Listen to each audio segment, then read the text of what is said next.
This program here in Ashreinu and Beit Shemesh Kiryat Hinuch is an opportunity. You get to see it hands-on, how we're trying to help the more poorer societies get back on track. Yeah, but that means we have to be hopefully somewhat inspirational, because that's the basis of those movies, Whoopi Goldberg and Dangerous Minds, and all the other new movies. What are you calling it? What's the name of it? I'll look it up. Freedom Riders. Freedom Riders. All these movies.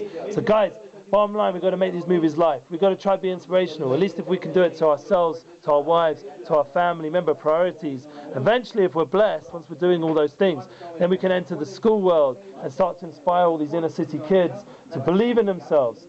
Yeah, but he uses the 7 principles, this teacher in this story, and he starts to apply these 7 principles in this school with all these problems, you know, and he starts to get people into success stories.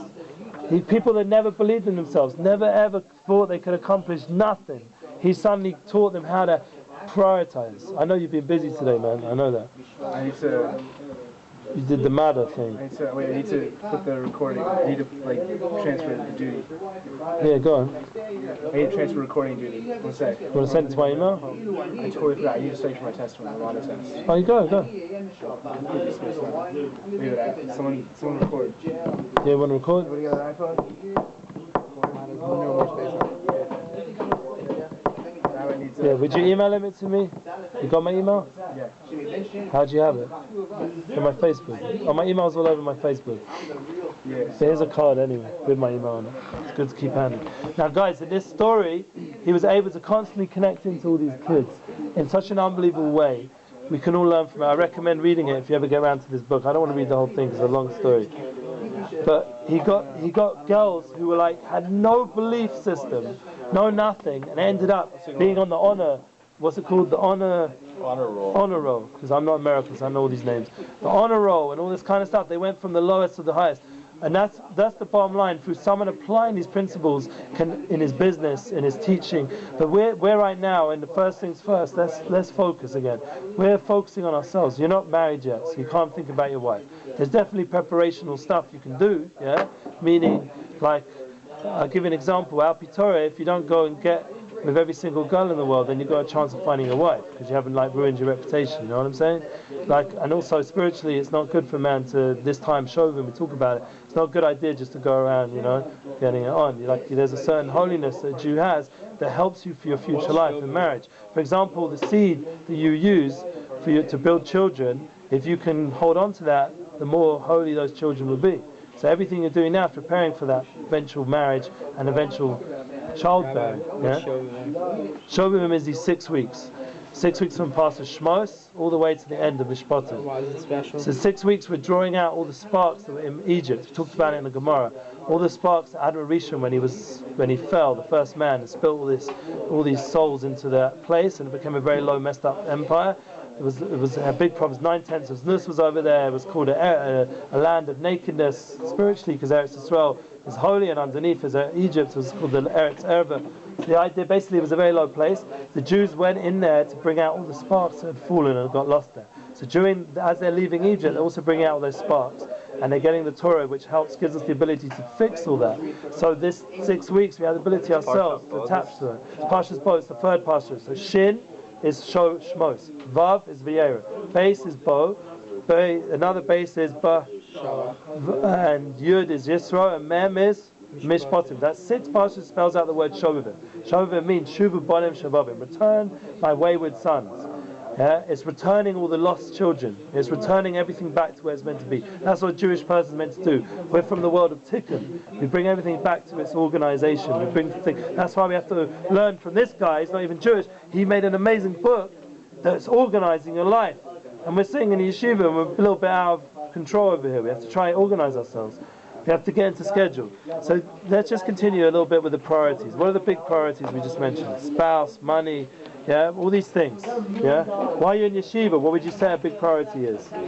40 million. Davening, being in prayer service, learning, growth, finding yourself. It's a big time in your life to find yourself. It'll help you for the rest of your life. You get it now, you don't have to go through the rest of life off center.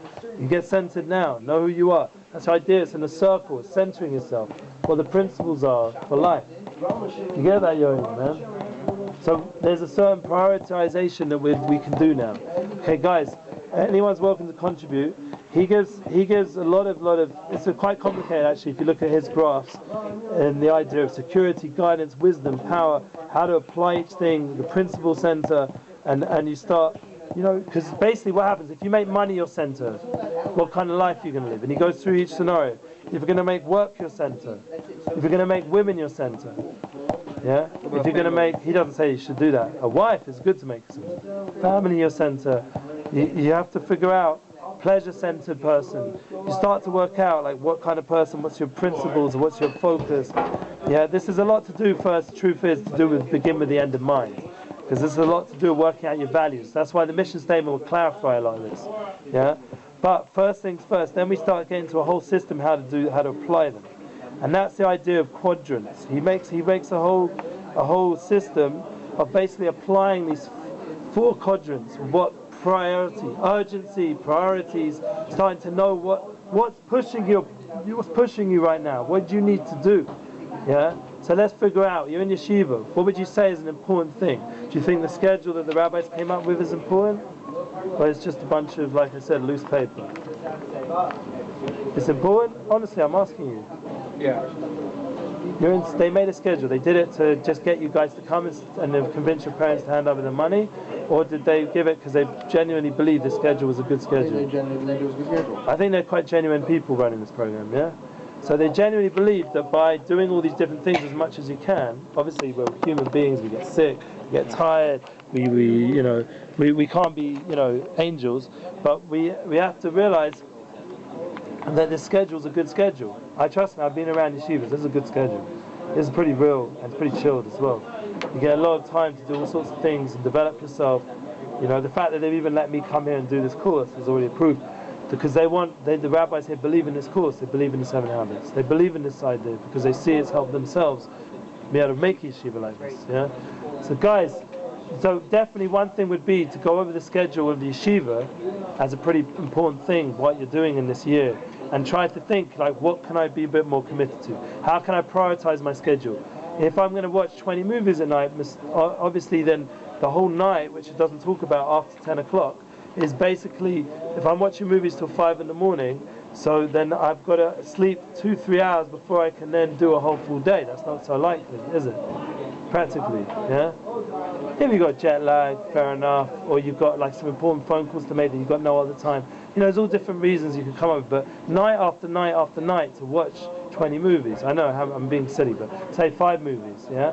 Maybe you could work out like a way to prioritize, you only watch 1 movie, or 2 movies. And then this schedule can actually be realistic. Because this is one of the things you're going to center yourself around while you're in yeshiva. Because it's an inbuilt schedule, you don't even have to do it yourself.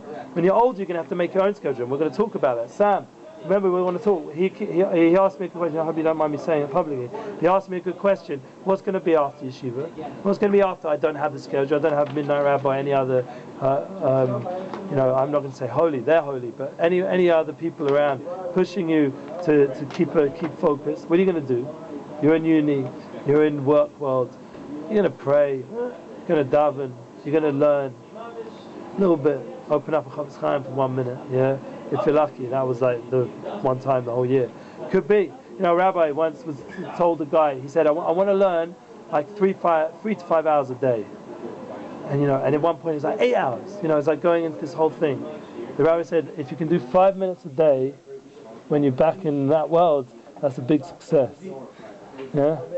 And literally you keep to it ad sof. I have a relative who gets an email every week from this rabbi. And that he said he religiously puts everything aside, his whole business, he's a very busy lawyer, puts everything aside and he reads this email from beginning to end every Thursday when it comes through. And that's at least he feels like he's touching into some Torah for that one time the whole week. Do you understand? You have to grab onto things that are priorities. But you can even be better than that. You don't have to grab on. You can even organize it. And that's what this book's going to help us. It doesn't have to be such an urgent experience. Well, hopefully I'll be able to prioritize. You work out, but you work out. You time realistic time slots. You only, yeah. Like right now we're learning now, so you can spend the whole class, and we can be spending this whole class doing what? Spend the whole class on our iPhone, like Yoni, yeah. It's only because I love you. Yeah, we could spend the whole time, and we don't have to hear anything. And we say, but I'm hearing because I'm multitasking, and but I don't believe it. Bottom line, there's a certain time when you're here where you can focus and you can get a lot. Like the people here aren't speaking gibberish. They're saying stuff that's fundamentals. They're not giving over, Kabbalah. Yeah, they're not giving over Kabbalah. Is that right? I'm just joking because I like giving over Kabbalah. But they're giving over real stuff, practical stuff. Guys, you hear? So you gotta know that the schedule, for example, is a very good thing. But now you're not here. Back to the other scenario. What are you going to do? So that's why you got to build a certain connection to these things. This for you it becomes a priority part of your life. You have to discipline yourself. When I was in yeshiva, I'm not praising myself, but I was very committed. I came from a non-religious home, and I wasn't interested in schedules like religious at all. For me, shul was the worst thing in the world. So I come to yeshiva determined to change my life around and connect myself to Hashem. And it's a big adjustment because I was just in university. In university, the schedule was all over the place. Yeah, it was very minimal, and it was pretty chilled out.